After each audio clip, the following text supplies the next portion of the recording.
Tuhan, walaupun kalian teman-teman di rumah secara online, tapi saya harap sukacita sama kekuatan kita masih tetap sama.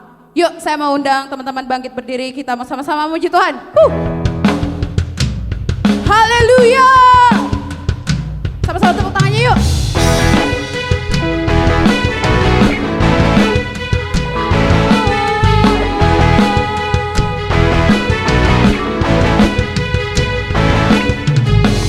Terpujilah namamu Tuhan,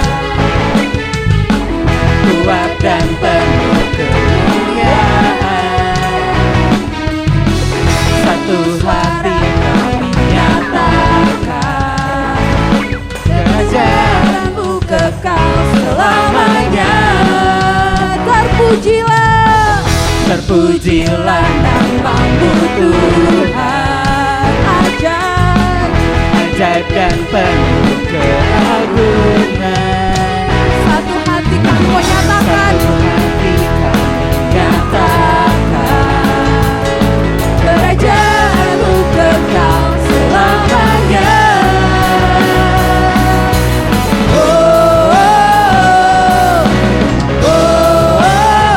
Engkaulah Raja atas dunia, yang menghancurkan kutub dan membebaskan jiwa. Kami bersorak bertepuk tangan, Engkau Tuhan berjaya dan memberitahumu selamanya. come on sing, terpujilah, Terpujilah namamu Tuhan, Engkau ajaib dan penuh keagungan. Satu hati kami nyatakan, kerajaanmu kekal selamanya.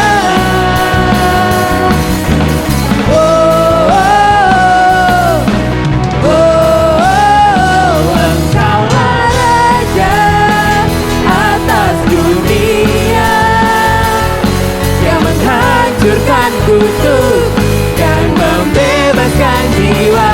Kami bersorak bertepuk tangan, Engkau Tuhan berjaya dan memberitahumu, Engkaulah Raja atas dunia, yang menghancurkan kutub dan membebaskan jiwa. Engkaulah Raja atas dunia, yang menghancurkan kutub dan membebaskan jiwa. Kami bersorak bertepuk tangan, Engkau Tuhan berjaya dan memberitahumu, Engkaulah Raja atas dunia, yang menghancurkan kutub dan membebaskan jiwa. Kami bersorak bertepuk tangan, Engkau Tuhan berjaya dan memberitahumu selamanya. Haleluya.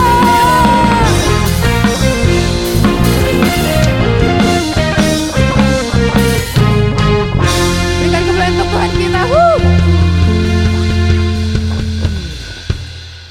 Yes. Teman-teman, yuk kita mau ambil sikap hati. Kita mau berhenti sejenak. Kita mau review buat setiap kebaikan Tuhan, buat setiap penyertaan Tuhan. Sampai hari ini Tuhan masih sertai kita. Bahwa tidak ada Allah yang setia selain Tuhan kita. Kita mau katakan bahwa Dia adalah Immanuel. Immanuel.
sembah Dia. Bapakku datang, ku menyembah, ku nyatakan Kau yang berkuasa dalam rendah, Kau sempurna, Kau cahaya bagiku.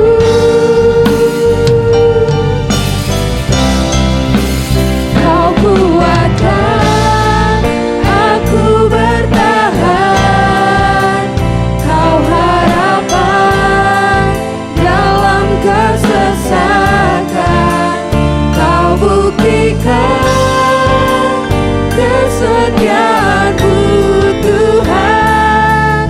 Engkau Allah Immanuel, Kau kuatkan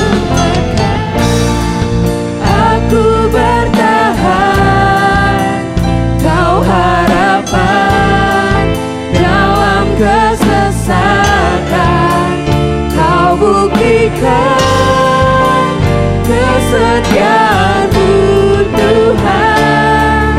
Engkau Allah Immanuel.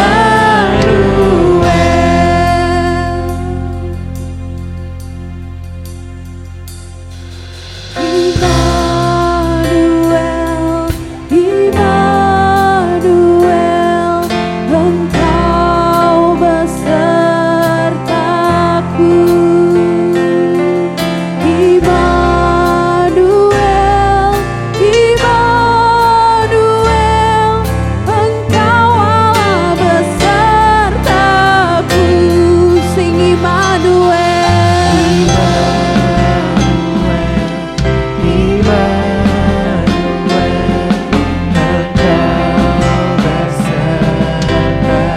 Oh Immanuel, Immanuel, Engkau Allah besertaku. Sing Immanuel, Immanuel, Engkau besertaku. Oh Immanuel, Immanuel, Engkau Allah besertaku.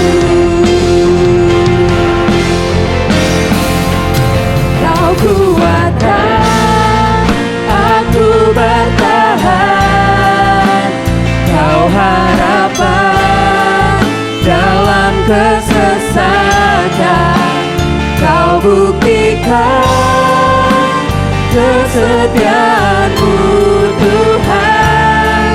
Engkau Allah Immanuel, Kau kuatkan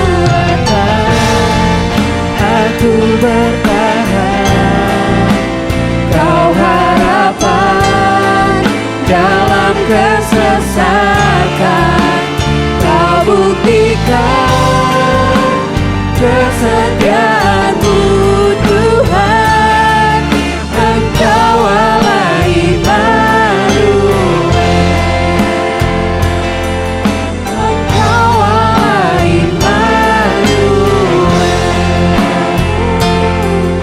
Engkau Allah Immanuel. Haleluya, we worship You Lord. Engkau Allah setia, hanya Engkau Tuhan. Glory, glory. Oh Yesus, sungguh tidak ada kata yang kami mau ungkapkan selain kata terima kasih Bapa. Sungguh Engkau baik, teramat baik untuk kami semua. Yes, thank you Lord. Dan sebentar juga kami mendengarkan sebagian dari firman-Mu. Kiranya Engkau hadir Tuhan di tengah-tengah kami Tuhan. Ajar kami Tuhan untuk duduk diam Tuhan. Bukakan telinga kami Tuhan dan hati kami Tuhan. Biar kami dengar-dengaran akan firman-Mu. Kami serahkan lebih lagi Tuhan ibadah ini ke dalam tangan-Mu. Mari semua teman-teman Flamers yang percaya kita sama-sama katakan, Amin.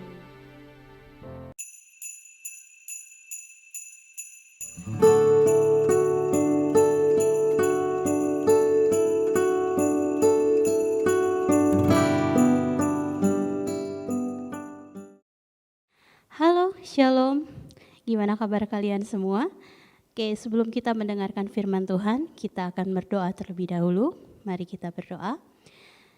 Tuhan, terima kasih untuk hari-hari di mana Allah sudah menolong kami, membantu kami di dalam ujian mungkin Tuhan, di dalam segala sesuatu yang harus kami kerjakan di dalam pekerjaan kami.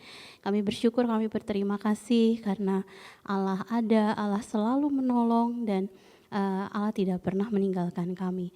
Bapak, bila sebentar kami mau mendengarkan kebenaran daripada firman-Mu, mari kami mau duduk diam mendengarkan kebenaran firman-Mu buat kami memahami apa yang ingin Allah sampaikan pada kami pada sore hari ini. Kami mau serahkan semua di dalam tangan kasih-Mu.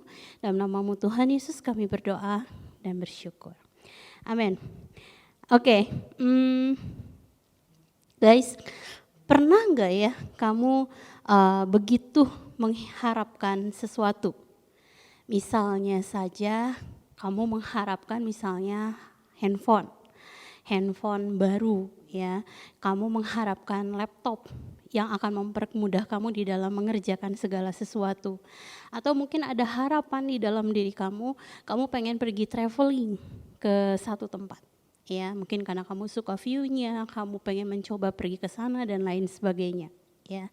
Dan ketika kamu mengharapkan itu dengan sangat, tiba-tiba saja orang tua kamu memberikan tepat seperti yang kamu harapkan tanpa kamu meminta. Bagaimana perasaan kamu saat itu? Pastinya senang banget, ya, surprise banget gitu ya.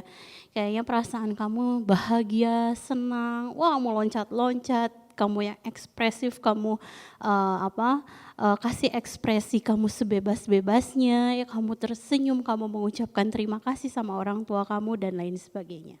Ya, kenapa saya kasih pendahuluan khotbah pada sore hari ini adalah hal yang seperti itu. Karena begitu pula ya respon hati orang percaya terhadap kelahiran Yesus ke dunia. Yesus adalah anugerah terindah dari Allah yang sejak dahulu kala kedatangannya itu sudah dinantikan. Sama seperti kamu merasa bahagia, kamu merasa senang, kamu melompat-lompat ketika kamu menerima sesuatu yang sangat kamu harapkan dengan begitu tiba-tiba. Begitu juga orang percaya ketika menerima kabar, ketika mengetahui bahwa Yesus Sang Juru Selamat itu lahir ke dalam dunia. Khotbah pada sore hari ini saya akan beri judul Yesus adalah anugerah terindah dalam hidupku. Ayatnya kita akan buka di dalam Matius 1 ayatnya yang kelima. Ya, Matius 1 ayatnya yang kelima. Kalau kamu lihat Matius bagian yang pertama ini ya, ini itu tentang silsilah Yesus Kristus. Ya, jadi Matius saat itu menulis sebuah catatan sejarah agar pembacanya itu bisa mengetahui sebenarnya Yesus itu berasal dari keturunan siapa, ya. Nah, kita akan lihat ada ayat yang kelima di sini. Saya akan bacakan ayat yang kelima. Matius 1 ayat yang kelima. Salmon memperanakan Boas dari Rahab, Boas memperanakan Obed dari Rut, dan Obed memperanakan Isai, ya. Di sini kita lihat ya bahwa kelahiran Yesus di dalam dunia itu merupakan bagian daripada seluruh rencana penebusan Allah bagi manusia. Kamu yang baca Alkitab, kamu seharusnya jauh lebih memahami bahwa inti utama dari Alkitab itu hanya satu, yaitu rencana penebusan manusia. Dan Yesus lahir, ya, Yesus lahir itu sebagai sebuah bagian daripada rencana Allah tersebut. Ya. Matius mencatat silsilah Yesus Kristus itu sebagai sebuah catatan sejarah. Silsilah ini menunjukkan bahwa Yesus adalah Mesias yang dijanjikan. Jauh sebelum Yesus lahir, para nabi, para hamba Tuhan di zaman-zaman perjanjian lama sudah menubuatkan berkali-kali bahwa Mesias, Sang Juru Selamat akan lahir. Ya. Dan kalau kita lihat, kenapa saya ambil ayat yang kelima? Karena di ayat yang kelima ini ada dua makna rohani yang bisa kita dapat dari dua nama, ya, yaitu nama di situ ada tertulis nama Rahab dan nama Rut. Yang perlu kita tahu sebelum kita merenungkan, ya, sebelum kita merenungkan dua makna rohani yang terkandung di dalamnya, itu Rahab dan Rut itu tidak berasal dari keturunan Israel. Ya, Rahab adalah seorang perempuan yang pernah berdosa. Rahab kalau di dalam Yosua 2 ayat 1 nanti kita akan lihat, dia disebut sebagai seorang perempuan Sunda. Sedangkan Rut itu adalah seorang Moab, yang pastinya Moab juga adalah sebuah bangsa yang ada di luar Israel. Ya. Nah, makna rohani yang dapat kita peroleh dari keberadaan Rahab dan Rut dalam silsilah Yesus Kristus ini adalah yang pertama, itu adalah bahwa anugerah Allah tersedia bagi semua orang. Di dalam Matius 1 ayat 5a dikatakan bahwa Salmon memperanakan Boas dari Rahab. Siapa Rahab? Kita akan lihat Yosua 2 ayat 1. Siapakah Rahab ini dan kenapa nama Rahab ini bisa dituliskan di dalam silsilah Yesus Kristus? Ya, kita akan lihat di sini Yosua menuliskan dengan jelas siapa Rahab itu. Ya, saya akan bacakan Yosua 2 ayat 1 dikatakan seperti ini. Yosua bin Nun dengan diam-diam melepas dari Sitim 2 orang pengintai. Katanya, pergilah amat-amatilah negeri itu dan kota Yeriko.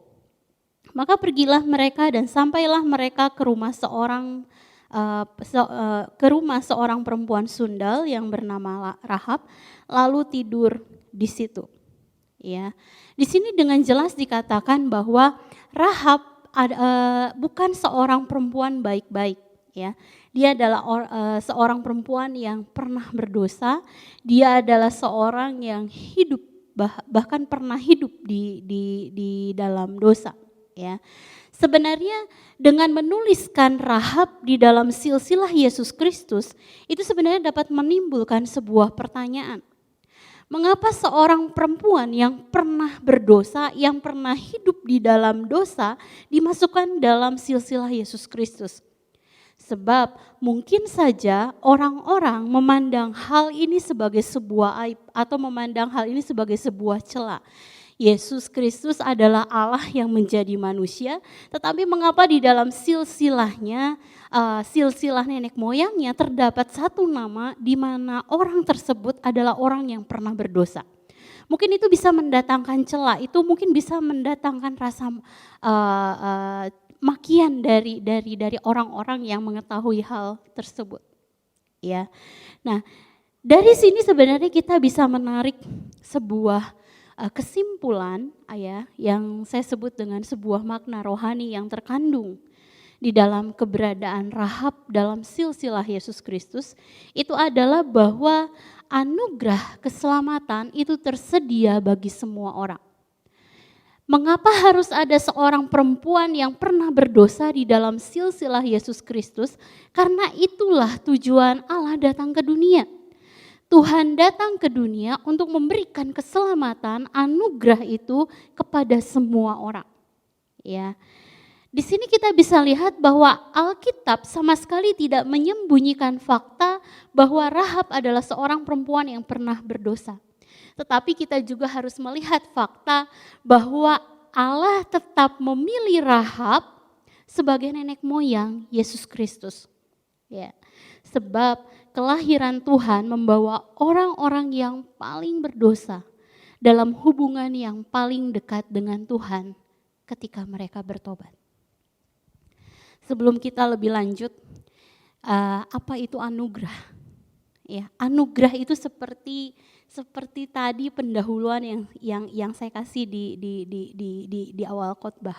Kamu begitu mendambakan sesuatu, kamu begitu menginginkan sesuatu, dan tiba-tiba saja tanpa orang lain tahu apa keinginan kamu dikasih tepat seperti yang kamu harapkan.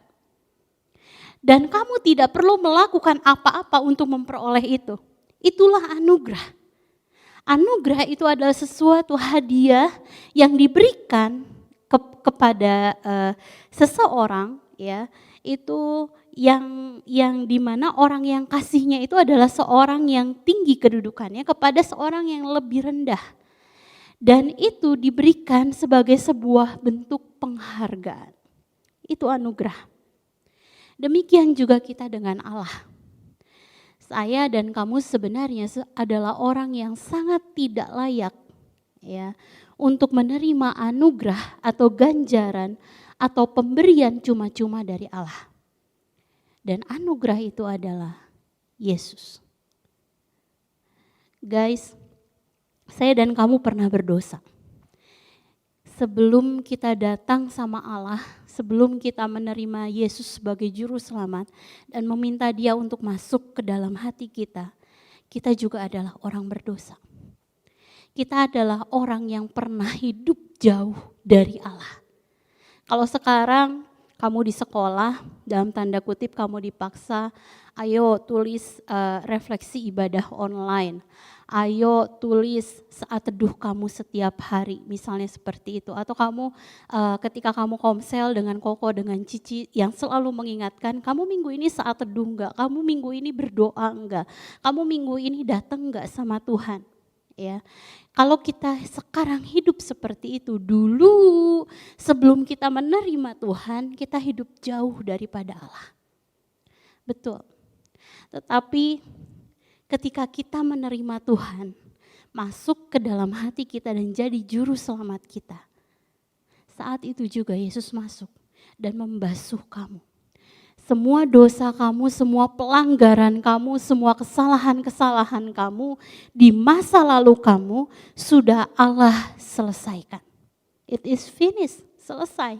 Dengan kelahiran Yesus ke dunia itu menunjukkan bahwa kamu dan saya punya lembaran hidup yang baru. So ketika kita tahu bahwa Yesus adalah anugerah yang Tuhan kasih buat kamu dan saya, jangan lagi terintimidasi. Jangan lagi hidup di dalam rasa penyesalan dan rasa bersalah terus-menerus.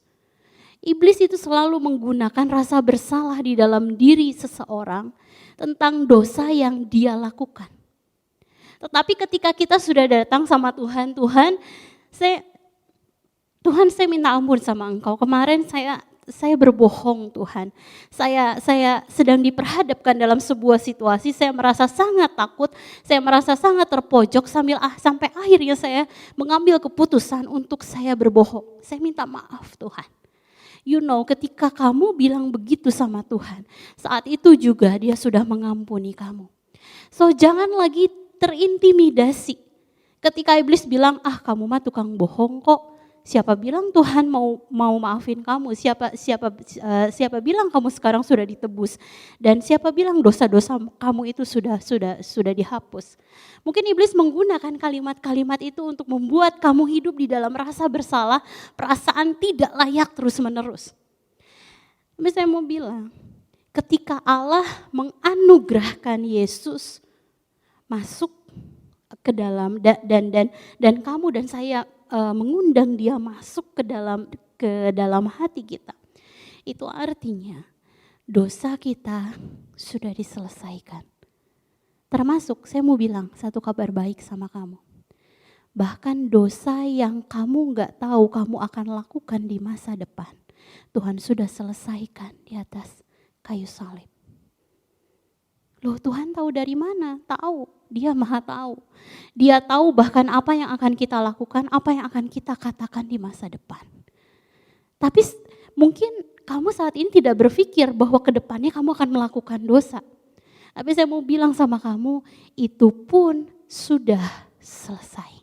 Terus nanti ke depannya berarti saya nggak usah minta maaf dong. Oh no. Ketika kamu menyadari ke depannya kamu melakukan kesalahan lagi, ke depannya kamu melanggar perintah Tuhan lagi, tetap datang sama Tuhan dan tetap minta maaf. Sama, begitu juga kayak hubungan kita dengan orang-orang di sekitar kita. Kita manusia yang hidup dalam dosa, di dalam daging, kita masih ada kesempatan untuk kita melakukan dosa. Dan ketika kamu sadar, saya salah. Berarti saya harus datang sama Tuhan untuk menyelesaikan itu. Sama seperti ketika kamu sadar, saya udah mencontek misalnya. Saya sudah berbohong, saya sudah mencuri. Saya harus mengembalikan itu kepada orang, barang tersebut kepada orang yang merupakan pemilik dari barang itu. Ya. Jadi ya, makna rohani yang pertama tentang keberadaan Rahab di dalam silsilah Yesus Kristus itu adalah bahwa Allah menganugerahkan Yesus sebagai jalan keselamatan bagi kamu dan saya. Jadi masa lalu kamu yang sudah kamu akui di hadapan Allah itu sudah beres. Bahkan masa depan kamu Allah sudah jamin bahwa kasih-Nya, anugerah-Nya masih tetap tersedia buat kamu. Jadi jangan lagi izinkan iblis mempermainkan kita dengan rasa bersalah, mempermainkan kita dengan perasaan yang tidak layak. Kalau kamu terus gampang terintimidasi, kamu terus merasa saya mah nggak layak lah, saya mah nggak pantas lah, saya ini orang berdosa lah. Saya mau bilang sama kamu ya, kamu nggak akan pernah maju. Kamu hanya akan seperti bangsa Israel yang berputar-putar di tempat yang sama. Kamu harus percaya ketika Yesus lahir ke dunia ini, kamu dan saya yang sudah menerima Dia masuk ke dalam hati, akan menerima anugerah keselamatan yang Tuhan kasih buat kita semua. Ya, nah dengan demikian melalui perayaan kelahiran Tuhan kita ke dunia nanti ya, kita lagi masuk dalam masa-masa di mana kita merenungkan makna Natal. Itu seharusnya bisa kasih kita waktu untuk merenungkan betapa besar anugerah Allah yang telah Dia berikan sama kita sebagai anak-anaknya. So saat kita menyadari keberadaan kita sebagai orang berdosa, yang harus kita lakukan setelah kita mengakui adalah percaya bahwa anugerah Allah sanggup mengampuni dosa dan pelanggaran-pelanggaran kita. Kamu yang terus-terusan merasa tidak layak, kamu yang terus-terusan merasa bersalah, kamu yang terus-terusan hidup di dalam penyesalan yang terlalu berkepanjangan, itu artinya kamu tidak percaya bahwa anugerah Allah sanggup menyelamatkan kamu dan saya. Itu makna yang pertama, ya. Lalu makna yang kedua, ketika kita baca Matius 1 ayat 5, kita bisa melihat bahwa sebenarnya kasih Allah itu tersedia bagi semua orang. Kita lihat di dalam Matius 1 ayat 5b, ya, dikatakan bahwa Boas memperanakan Obed dari Rut. Alkitab itu mencatat Rut sebagai seorang perempuan yang berasal dari Moab. Bangsa di luar Israel yang hidupnya itu menyembah berhala. Di dalam kitab Rut 1 itu dituliskan bagaimana kemudian Rut yang berasal dari Moab, dia mendengar kisah tentang Allah Israel dari mertuanya, dari suaminya, dan akhirnya dia memutuskan untuk dia menyembah Allah Israel. Ya. Rut kemudian juga ketika suaminya meninggal, ketika ayah mertuanya meninggal, dia lebih memilih pada akhirnya untuk pergi bersama dengan Naomi kembali ke Bethlehem. Nah, lalu makna rohani apa yang terkandung di dalam pemilihan Allah atas Rut? Itu makna yang terkandung di dalamnya itu adalah bahwa kasih Allah tersedia bagi semua orang. Apa itu kasih? Kasih yang dimaksudkan di sini itu adalah kasih Allah. Yang kalau di dalam bahasa Yunaninya kamu juga pasti pernah dengar itu kasih agape. Ya, agape itu adalah istilah Yunani yang berarti cinta yang tidak mementingkan diri sendiri. atau cinta yang tanpa batas, atau cinta yang tanpa syarat.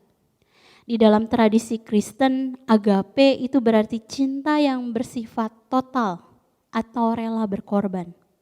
Dan kerap identik dengan kasih Tuhan terhadap ciptaannya melalui pengorbanannya di atas kayu salib.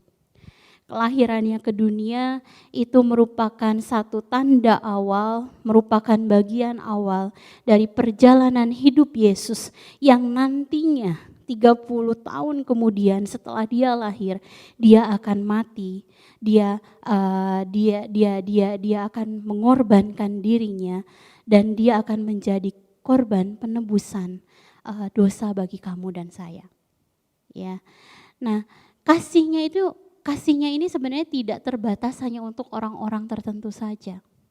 Kamu harus jauh lebih percaya bahwa kelahiran Yesus itu menunjukkan bahwa kasih Allah itu untuk semua orang. Jika Rut, seorang perempuan Moab, dimasukkan ke dalam silsilah Yesus Kristus, itu berarti bahwa apa? Itu berarti bahwa kasih Allah itu juga tersedia buat kamu dan saya. Bukan hanya untuk bangsa Israel saja, bukan hanya untuk orang-orang dari kalangan tertentu saja, bukan hanya untuk orang-orang yang saleh banget hidupnya, bukan. Tapi justru untuk semua orang. Ya. Nah, kasih Allah juga, ya, kasih Allah yang tersedia bagi semua orang ini, itu juga mampu mengatasi kelemahan-kelemahan kita sebagai manusia. Artinya selama kita hidup di dalam dunia ini, maka kemungkinan kita untuk melakukan pelanggaran itu betul masih ada. Tetapi hidup bersama Tuhan itu memberikan kita sebuah lembaran baru. Tadi saya sudah sebut di awal. Kasih dan anugerah Allah itu memberikan sebuah kesempatan pada kita untuk kita bisa memiliki hidup yang baru. Artinya apa?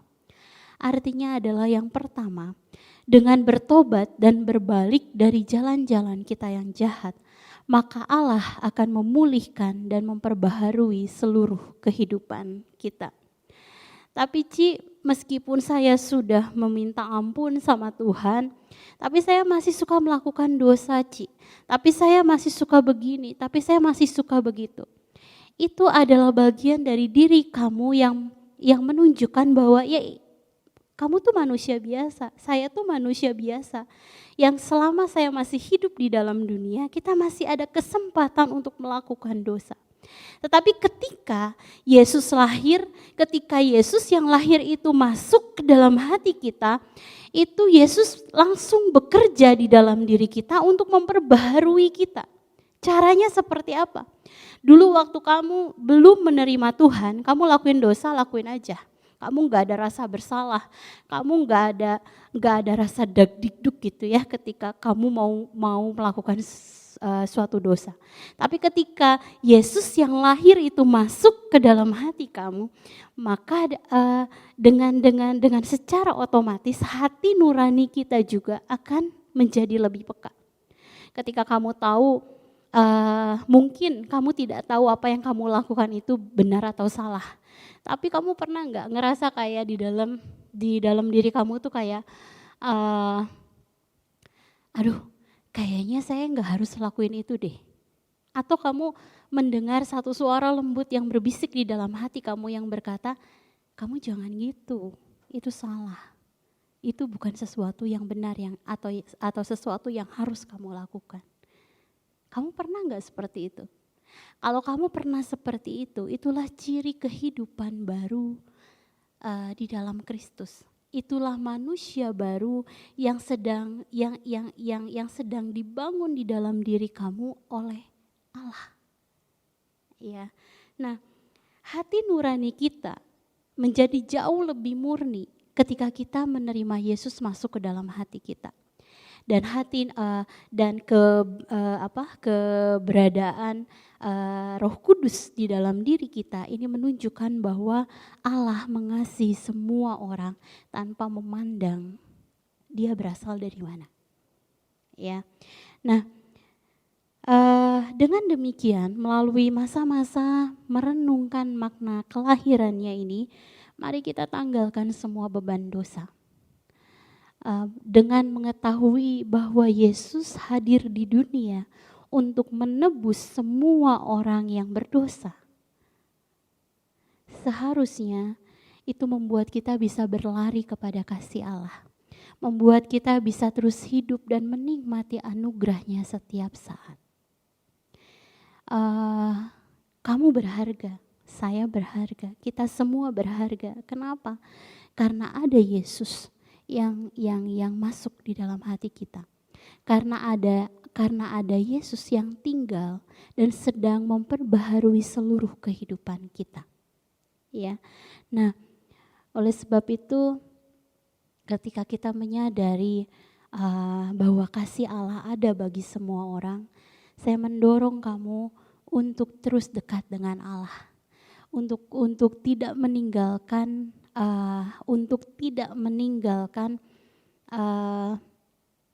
hubungan kamu dengan Tuhan. Ya. Media sosial menarik, betul. Drama Korea menarik, betul. Hobi-hobi kamu menarik, itu betul. Ya.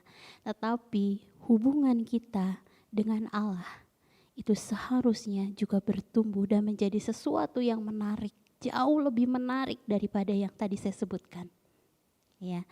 Nah, oleh sebab itu sore hari ini sekali lagi Cici mau mengingatkan sama kita semua bahwa Yesus itu adalah anugerah terindah yang sudah diberikan Allah untuk kamu dan saya. Dan mari kita maknai masa-masa perenungan Natal ini dengan menyadari bahwa anugerah-Nya dan kasih-Nya tersedia bagi kita semua. Dan hiduplah dengan sungguh-sungguh bagi kemuliaan bagi nama-Nya. Demikian firman Tuhan pada sore hari ini. Mari kita berdoa. Tuhan, terima kasih untuk sore hari ini Tuhan, melalui sebuah ayat tentang silsilah Yesus Kristus, sungguh kami bisa menyadari bahwa anugerah dan kasih-Mu besar bagi setiap kami.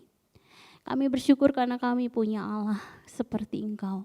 Kami bersyukur karena meskipun di dalam semua kelemahan kami, di dalam semua dosa-dosa dan pelanggaran yang pernah kami buat, kami sungguh bersyukur, kami sungguh berterima kasih Engkau adalah Allah yang tetap bisa dan yang mau Tuhan yang juga berkenan untuk memilih kami untuk melayani Engkau. Karena itu Tuhan, mari berikan kepada kami kekuatan, berikan kepada kami komitmen yang kuat, keteguhan hati, untuk kami juga bisa hidup sungguh-sungguh untuk Engkau. Kami bersyukur dan kami berterima kasih buat sore hari ini. Dan kami mau serahkan kehidupan kami ke dalam tangan kasih-Mu. Di dalam nama-Mu Tuhan Yesus kami berdoa dan bersyukur. Haleluya. Amin.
Anda telah selesai mengikuti ibadah online Gereja Rehoboth. Jangan lupa untuk like dan subscribe, dan ketuk lonceng untuk notifikasi pemberitahuan info-info berikutnya. Selamat hari Minggu, Tuhan Yesus memberkati.